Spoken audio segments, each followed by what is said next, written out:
لیکن ہم وقتی علاج کے قائل ہیں، اور وقتی علاج کبھی کسی بیماری کا دیر پا علاج نہیں ہوتا۔ آپ کو ایک مرض لگا ہوا ہے، وہ مرض یہ ہے کہ اس ملک کے اندر اشرافیہ جو ہے وہ جتنا مرضی لوٹے، جتنا مرضی مال بنا لے، اس ملک کے غریب آدمی کی جیب سے پیسہ نکال کر عیاشیاں کرتی پھرے، اسے کوئی پوچھنے والا نہیں۔ آپ تصور کریں کہ اس ملک کے اندر ایم ایس ٹی اسکیم کس کے لیے لائی جاتی ہے؟ آپ کے اور میرے لیے لائی جاتی ہے، کسی غریب ورکر کے لیے لائی جاتی ہے۔ کہا جاتا ہے کہ جس کے پاس کالا دھن پڑا ہوا ہے وہ اس کو اتنے % دے کے سفید کر لے۔ ماضی کی حکومتیں، ساری حکومتوں نے یہ کام کیا کہ اس اشرافیہ کو جو چوری کا پیسہ جن کے پاس ہے، جن کے پاس ٹیکس چوری، کسٹم چوری کا پیسہ ہے، بجلی چوری کا پیسہ ہے، ہم ان کو سپورٹ کرتے ہیں کہ اسے کہتے ہیں کہ بھائی ایم ایس ٹی اسکیم لے لو اور یہ اتنے پیسے اپنے حلال کروا لو۔ یعنی آپ تصور کریں اس ملک میں 76 برسوں میں یہ فیصلہ نہیں ہم کر سکے کہ ایک بلڈنگ کی یا ایک گھر کی مالیت مارکیٹ کے مطابق اگر 10 کروڑ روپے ہے تو اس کی 10 کروڑ روپے مالیت ڈکلیئر کر دی جائے۔ ایک ڈپٹی کمشنر کا کام ہے، لیکن ہم یہ نہیں کرتے، ہم اس کی مالیت 50 لاکھ روپے لکھتے ہیں۔ سر لیکن ابھی اتنے دنوں میں تو سر یہ پتہ لگ گیا نا کہ اب یہ جو معافی کا علاج ڈنڈا ہی ہے اور یہ پھر بھی سدھرنے والے نہیں ہیں، لیکن آپ نے کہا کہ وقتی طور پہ تو سدھر گئے۔ سر مجھے بتائیں کوئی سیاسی حکومت کو اس طرح کا ایکشن لینے کی توفیق کیوں نہیں ہوئی؟ نصر اللہ ملک صاحب سبھی کو پتا ہے، آپ نے کہا نا کہ سیاسی جماعتیں کمپرومائزڈ ہیں، سیاسی جماعتوں کے اندر یہ اشرافیہ گھسے ہوئے ہیں، اشرافیہ کی سیاسی جماعتیں ہیں، ان کو یہ نظام سوٹ کرتا ہے، ان کو یہ پیسے الیکشن کے لیے ایسے لوگ چاہیے ہوتے ہیں جو بلیک مارکیٹ کرتے ہیں، جو سمگلنگ کرتے ہیں، جو چوری کرتے ہیں۔ یہ آپ کو الیکشن کمپین کون چلاتا ہے؟ آپ مجھے بتائیے نا کہ الیکشن کمپین کے لیے پیسے کون دیتا ہے؟ یہ آپ کے سامنے فگرز آتے ہیں نا، 40 کروڑ پہ فلاں شخص نے دے دیے، 20 کروڑ پہ فلاں شخص نے دے دیے، یہ فلاں کمپین کے اتنے پیسے دیے گئے، پھر ان کو اپنے مفادات کا جو ہے وہ تحفظ مل جاتا ہے۔ اسی لیے یہ ہمیں لگتا یہ ہے، ابھی جو اقدامات اٹھائے گئے ہیں، آپ نے درست کہا کہ آج راولپنڈی ڈویژن میں چھاپے مارے گئے، چینی برآمد کر لی گئی، بالکل ڈالر کے خلاف چھاپے مارے گئے، ڈالر آپ نے 25-30 روپے ایک ہفتے میں 30 روپے کم ہو گیا۔ آپ ٹھیک ہے، اس وقت جو یہ الزام ہے جو ابھی سابقہ حکومت تھی اسی کے اوپر آ رہا ہے نا۔ ابھی آپ دیکھیں وہ اسحاق ڈار صاحب آئے تھے بڑے دعوے اور وعدے لے کے کہ ڈالر کو 200 پہ لے آئیں گے، اور آ کے انہوں نے مفتاح اسماعیل کی غلطیاں نکالنا شروع کر دیں، جیسے کوئی ہیڈ ماسٹر اپنے شاگرد کی غلطیاں نکالتا ہے۔ اب یہ الگ بات ہے کہ جو شاگرد تھا وہ بھی اوور سمارٹ ہی نکلا یا ثابت ہوا، تو سر کنٹرول تو وہ بھی نہیں کر سکے نا۔ میں پھر وہی بات کر رہی ہوں کہ سب کو پتا ہے مرض کیا ہے، لیکن ان کو یہ بھی پتا ہے کہ مرض پھیلنے کی وجوہات کیا ہیں، لیکن یہ کیوں نہیں کنٹرول کر پاتے؟ کنٹرول اس لیے نہیں کر پاتے کہ کرنا نہیں چاہتے۔ دیکھیں نا، آج اگر بزنس کمیونٹی نے ملاقاتیں کی آرمی چیف سے، ان سے درخواست کی یہ جناب صورتحال ہے، ایک فیصلہ ہوا چینی برآمد ہونا شروع ہو گئی، ایک فیصلہ ہوا ڈالر کی قیمت نیچے آنا شروع ہو گئی، ایک فیصلہ ہوا بجلی چوروں کے خلاف آپریشن شروع ہو گیا۔ ماضی میں بھی ہم یہ کرتے رہے ہیں، لیکن یہ ہم چند دن کرتے ہیں۔ لوگوں کو خدشہ یہ ہے کہ یہ چند دن آپریشن ہوگا، لوگ صرف دیکھیں گے سب اچھا، اس کے بعد چند دن بعد پھر یہ ہوگا۔ 20 روز بنے نگران حکومت کو قائم ہوئے، 20 روز تک یہ فیصلہ نہ ہو سکا کہ ہم نے یہ آپریشن کرنا ہے۔ بالآخر آرمی چیف کو جب میٹنگ ہوئی اس کے بعد یہ فیصلہ کرنا پڑا، یعنی 20 روز آپ نے گزار دیے، آپ آئے ہیں 90 دن کے لیے، 20 دن آپ نے اس فیصلے میں گزار دیے کہ ہمیں فیصلہ کرنا ہے یا نہیں کرنا۔ وجوہات ہے کہ جو ملک کی بڑی بزنس مین کمیونٹی ہے وہ آرمی چیف پہ آتی ہے، ان سے ملنا چاہتی ہے، لیکن وہ یہ جو سیاسی قیادتیں ہیں ان سے ملنا تک نہیں چاہتی ہے، چونکہ عدم اعتماد ہے ان کے اوپر، یقین نہیں ہے ان کے اوپر۔ اصل مسئلہ یہ ہے نا، یہی مسئلہ ہے کہ پھر نگران حکومت کے اندر بھی لوگ ابھی کس شک و شبہ کا اظہار کرتے ہیں۔ نگران حکومت کے اندر بھی سیاسی جماعتوں کے اپنے سلیکٹڈ لوگ چلے گئے ہیں۔ اب لوگ، اصل مسئلہ یہ ہے کہ لوگوں کو ڈر اور خوف ہے، اس لیے یہ نگران حکومت بھی بڑے فیصلے نہیں کرنا چاہتی کہ اس کے اندر بھی یہ بڑے بڑے جو اشرافیہ ہوں گے ان کو ہاتھ پڑے گا، وہ پکڑے جائیں گے، اور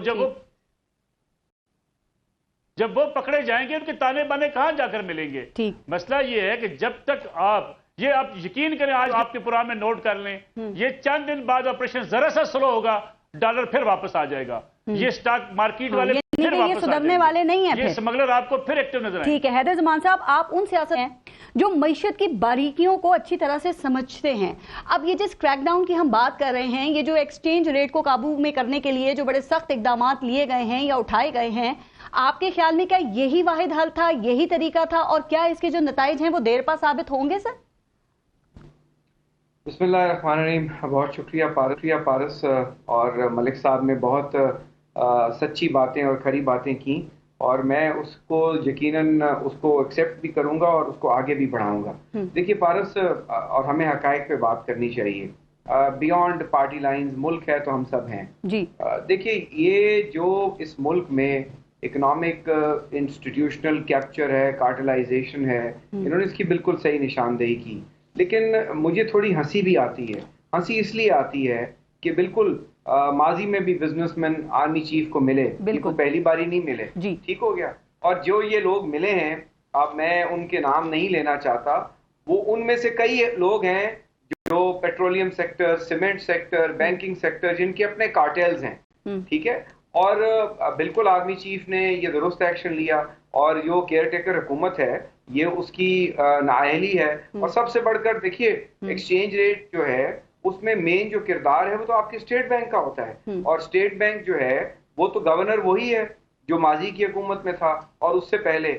پرابلم یہ ہے کہ جو اسٹرکچرل ریفارم ہے اس کی طرف کوئی نہیں آتا. فائر فائٹنگ ہوتی ہے. چینی شارٹ ہو گئی تو شور مچ گیا. سر ان کے اوپر ذرا آتے ہیں، لیکن ابھی آپ ذرا ایک بات کو کلیئر کریں جو بتائی کہ جی آرمی چیف سے کیوں مل رہے ہیں. تو یہ بڑے بڑے بزنس مین جن کی آپ نے ایک وجہ تو بتا دی، لیکن وجہ یہ بھی تو ہو سکتی ہے نا کہ وہ آپ جو سیاسی قیادتیں ہیں، میں کسی ایک کی بات نہیں کر رہی، وہ ان کا عدم اعتماد ہے اور آرمی چیف پہ وہ زیادہ اعتماد کر رہے ہیں. شاید وہ بھی اب یہ سمجھ گئے ہیں کہ ڈنڈا ہی اس کا علاج ہے اور جس کے ہاتھ میں ڈنڈا ہے اسی سے ہم نے جا کے ملنا ہے. سیاستدانوں کو بہت بری لگتی ہیں یہ باتیں سر، لیکن کام کیوں نہیں کیا جاتا؟ نہیں کیا نا.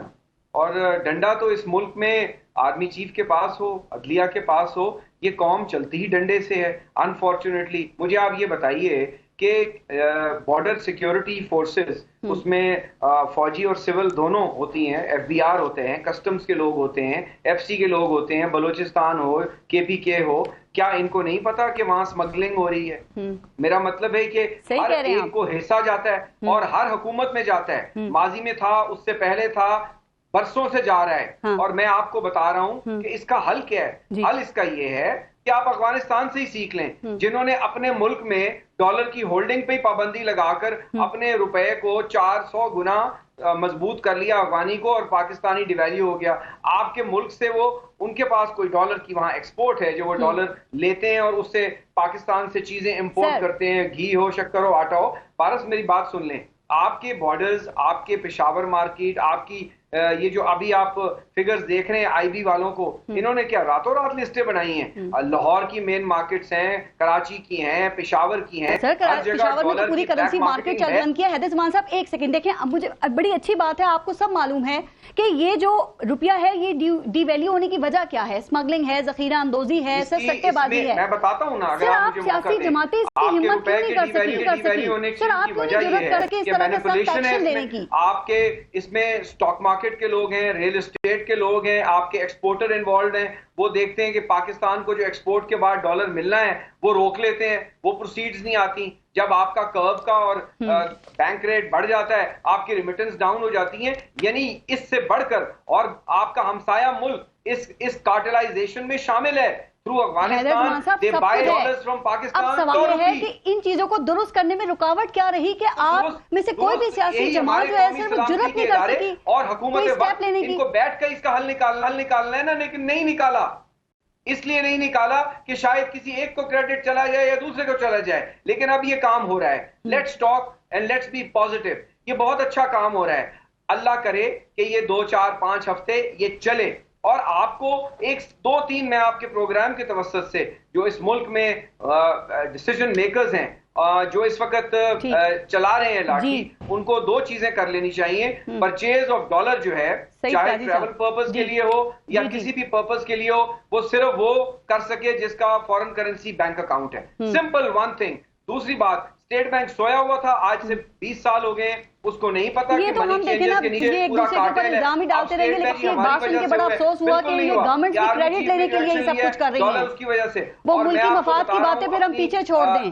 ناقص اکنامک جو ہے سمجھ بوجھ کے مطابق کہ آپ کا جو ڈالر ہے یہ کم از کم 250 روپے کا آ جائے گا. سر آپ ٹھیک کہہ رہے ہیں حیدر زمان صاحب، کر دیا. شرم کی بات ہے، دنیا کہاں سے کہاں جا رہی ہے سر. آپ یہ دیکھیں، ابھی میں نے حیدر زمان صاحب اپنے انٹرو میں ان آٹوموبائل کارٹل سے، ان فرٹیلائزر کارٹل سے، ان کنڈے والوں سے، آپ کو نہیں پتا کہ آپ کے ڈسکوز میں ایک ایک میپکو چیف, ہیسکو چیف, سب چیف ایگزیکٹو کو پتا ہے کہاں سے بجلی چوری ہوتی ہے. پکڑے, سب کو پکڑے. سیاسی قیادتوں کو بھی پتا ہے, وہ بھی نہیں پکڑتے, ان کی بھی نااہلی ہے, ان کی بھی ناکامی ہے. سر دیکھیے دنیا کہاں سے کہاں جا رہی ہے. عثمان صاحب, میں نے ابھی اپنے انٹرو میں ایتھوپیا کا ذکر کیا, آپ کو پتا ہے کہ ایک بر پاکستانی 6 روپے کا آتا ہے. سر وہ 1 ٹکا بنگلہ دیش کا وہ پاکستان کے 3 روپے کا آتا ہے. دنیا آگے سے آگے بڑھ رہی ہے سر, اور ہمیں ریورس گیئر لگا ہوا ہے. تو ظاہر ہے اس کی کچھ تو وجوہات ہوں گی نا, یہ بھوک مرنے کی بات ہے. ہم نے اپنے ملک کو خود لوٹا ہے, اور سب نے لوٹا ہے, دونوں ہاتھوں سے لوٹ رہے ہیں. سب کے اثاثے نکلوائیں نا, بیوروکریسی کے نکلوائیں, عدلیہ کے نکلوائیں, سیاستدانوں کے نکلوائیں. مجھے بتائیں یہ مل اونرز جو ہیں یہ کمرشل ریٹ نہیں دیتے اور کنڈے ڈالتے ہیں. کئی ملیں ابھی اب آپریشن چلے گا, آپ ضرور بلائیے گا مجھے پروگراموں پہ, میں آپ کو بتاؤں گا. کہیں فلور مل والا چوری کر رہا ہوگا, کہیں گھی مل والا چوری کر رہا ہوگا, کہیں یہی تو دکھ ہے, یہاں پہ سب کے بارے میں سب کچھ پتا ہے لیکن کچھ نہیں کیا جاتا, اور یہ عوام ہی بھگتتی ہے. سعید قاضی صاحب, عوام بھگتتی ہے, ہم اور آپ بھگتتے ہیں. مجھے بتائیں, صحیح کہا نصر اللہ ملک صاحب نے, اینڈ آئی ایم گریٹفل. مجھے بتائیں یہ آپ کے لیے اور میرے لیے آتی ہے, ہر وزیر اعظم, ہر حکومت انڈسٹریاں لاتی ہے. سعید قاضی صاحب کو بھی شامل کر. ٹھیک, سعید قاضی صاحب آپ سن رہے ہیں؟ جی آواز آ رہی ہے. سر آپ کو بھی یہ پاکستانی روپے اور معیشت کی جو اس وقت بڑی بری حالت ہے اس پہ کافی افسوس تو ہوتا ہوگا, لیکن یہ صورتحال یہاں پہ کیوں پہنچ گئی, کیسے پہنچ گئی؟ اور سر دیکھیں پہلے تو ہمیں کسی پہ طنز کرنا ہوتا تھا نا سعید قاضی صاحب, تو ہم یہ کہہ دیتے تھے کہ یہ فلاں آدمی 1 ٹکے کا ہے. اب تو یہاں پر بھی آپ کو وہ روپے کی ہی مثال دینی پڑے گی. سر واقعی یہ دل خون کے آنسو ہوتا ہے. ویسے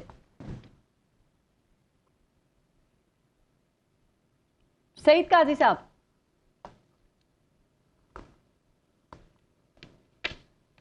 نصر اللہ ملک صاحب مجھے بتائیے گا سعید قاضی صاحب جب دوبارہ کنیکٹ ہوتے ہیں. نصر اللہ ملک صاحب, یہ پاکستان کا جو اصل مسئلہ ہے جس کا بھی آپ نے بھی اپنی گفتگو میں ذکر کیا تھا, وہ یہ مہنگائی ہی ہے. اور ہم بلا تفریق یہ بات کر سکتے ہیں کہ کوئی بھی مہنگائی پر قابو پانے میں سر بری طریقے سے ناکام ہی رہا ہے. تو سر اب یہ جو اس وقت نگران حکومت ہے, اس سے تو ویسے بھی آپ کو پتا ہے کہ ایکسپیکٹ کیا ہی نہیں جا سکتا, کمی ایکسپیکٹیشنز ہوتی ہیں. تو یہ بتائیں کہ یہ جو مہنگائی کا عذاب ہے یہ عوام کب تک بھگتتی رہے گی؟ سر ابھی یہ دیکھیں کہ ابھی انہوں نے کل پرسوں فیول ایڈجسٹمنٹ میں 1 روپے 86 پیسے کا اضافہ کر دیا ہے.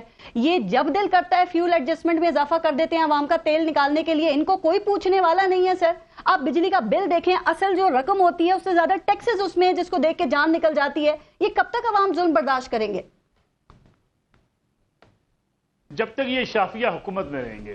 دیکھیں ابھی ہم نگرانوں کی بات کر رہے تھے, نگرانوں نے 280 روپے پہ ڈالر کو لیا تھا, 335 پہ پہنچایا, اور آج ہم 305 پہ اس کو پہنچا کے بڑے خوش ہو رہے ہیں. یعنی 25 روپے آپ کی اور میری جیب سے نکال لیے گئے بڑے آرام سے, اور کسی کو پتہ ہی نہیں چلا.